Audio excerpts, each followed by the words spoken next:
Ciao a tutti e benvenuti ancora una volta sul mio canale. Oggi voglio raccontarvi una storia davvero particolare, che ci fa riflettere su quanto l'amore possa essere semplice, autentico e profondo, anche in un mondo che sembra correre sempre troppo veloce. Parleremo di Mahsine Merabet e Cenk Torun, una coppia che ha deciso di mettersi alla prova con un'esperienza insolita, ma ricca di significato. Se vi piace questo tipo di contenuti, vi invito a mettere un mi piace, iscrivervi al canale e, se volete, potete anche sostenere il mio lavoro cliccando sul pulsante iscriviti qui sotto. Detto questo, immergiamoci nella storia. Viviamo in un'epoca in cui ogni momento della nostra vita viene condiviso sui social network, dai pasti alle passeggiate, dalle cene romantiche ai viaggi esotici. Sembra che l'importante sia sempre dimostrare agli altri quanto siamo impegnati, quanto la nostra vita sia piena di eventi, quanto siamo felici. Ma cosa succede quando qualcuno decide di fermarsi? Quando una coppia sceglie consapevolmente di trascorrere del tempo insieme, senza fare nulla. Mahsine e Cenk hanno voluto proprio questo, un appuntamento dove non fosse necessario pianificare nulla, dove non ci fossero distrazioni tecnologiche, dove potessero semplicemente stare insieme, godendo del silenzio e della presenza reciproca. Niente selfie, nessuna foto, nessun video da pubblicare. Solo loro due, seduti su una panchina di legno a guardare il mare. E così, in un mondo che ci spinge a fare sempre di più, loro hanno scelto di fare meno, di essere più. Il luogo scelto è un piccolo angolo di paradiso, una costa tranquilla dove le onde si infrangono dolcemente sulle rocce. Qui, senza cellulari né interruzioni, hanno passato ore a parlare, ma anche a stare in silenzio. Per molti, il silenzio può essere imbarazzante o inquietante, ma per Mahsine e Cenk è stato un momento di grande intimità. Hanno parlato di sogni, di paure, di ricordi d'infanzia, del passare del tempo e di cosa significhi essere insieme. E quando le parole finivano, il silenzio prendeva il suo posto, parlando più forte di qualsiasi discorso. Cenk, noto per il suo carattere riflessivo e pacato, è stato l'ideatore di questa cena senza cena, di questo appuntamento vuoto. Mahsine, con la sua spontaneità e dolcezza, ha accolto con entusiasmo questa proposta, curiosa di scoprire cosa sarebbe nato da un'esperienza così insolita. Hanno entrambi sentito che, in un'epoca dove tutto deve essere documentato, pianificato e giustificato, abbandonarsi al presente senza aspettative fosse un atto di ribellione romantica, un modo per riscoprire l'essenza del loro legame.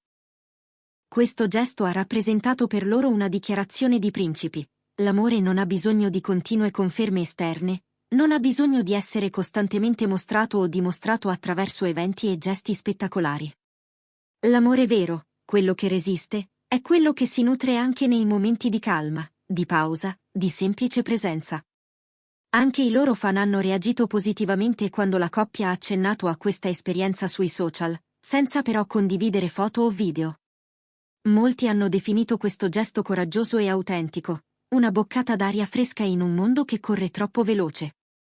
Qualcuno ha scritto che vedere una coppia capace di godersi il silenzio insieme è un esempio di come l'amore possa essere più profondo e maturo di quanto spesso immaginiamo. Altri hanno detto che questa storia li ha spinti a riflettere sulle loro stesse relazioni, sulle volte in cui si dimenticano di essere invece di fare.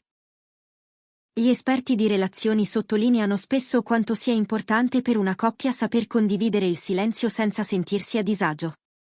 La psicologa turca Gülseren Karaka spiega che le coppie capaci di stare insieme senza bisogno di stimoli esterni mostrano una base emotiva solida, una connessione profonda che va oltre le parole. Questo è ciò che Mahsine e Cenk sembrano aver trovato, un modo per essere se stessi, senza maschere, senza filtri, senza aspettative. Il loro esempio viene visto da molti come un modello di un nuovo modo di amare, più consapevole, più riflessivo, più reale. Non si tratta di rinunciare ai piaceri della vita moderna o alla tecnologia, ma di trovare un equilibrio in cui ciò che è veramente importante non venga mai perso di vista. Non rinunciano a cene romantiche o viaggi, ma hanno capito che se non si riesce a godere di un semplice tramonto insieme, nulla ha veramente valore. Inoltre, questo tipo di esperienza rafforza anche la fiducia reciproca. Sapere che l'altro ti sta vicino non per quello che fai, ma per chi sei, è la base di qualsiasi relazione duratura e autentica. Dopo questa esperienza, entrambi hanno confessato di volerla ripetere spesso, non come una prova, ma come un rituale di connessione e presenza. Cenk ha parlato di scrivere in un diario personale condiviso, dove annotano pensieri, ricordi e sogni, mentre Massine ha detto in un'intervista che momenti come questi la fanno sentire più viva di qualsiasi festa o evento mondano. Non c'è trucco che possa abbellire più di una risata condivisa al tramonto, ha detto sorridendo. Questa storia ci insegna che a volte l'ordinario può essere straordinario. Che un appuntamento senza piani precisi può rivelare più di 1000 conversazioni forzate. Che l'amore autentico, quello che non ha bisogno di decorazioni o prove, è quello che ha più possibilità di durare nel tempo. Finché il mare continuerà a infrangersi sulla riva e ci saranno persone disposte a guardarsi negli occhi senza dover fare altro, ci sarà speranza per l'amore vero. E ora vi lascio con una domanda. Con chi potreste semplicemente passare del tempo senza fare nulla, eppure sentire che state vivendo tutto? Pensate. Grazie di cuore per aver seguito questo video così a lungo. Ci vediamo alla prossima storia. Prendetevi cura di voi e a presto!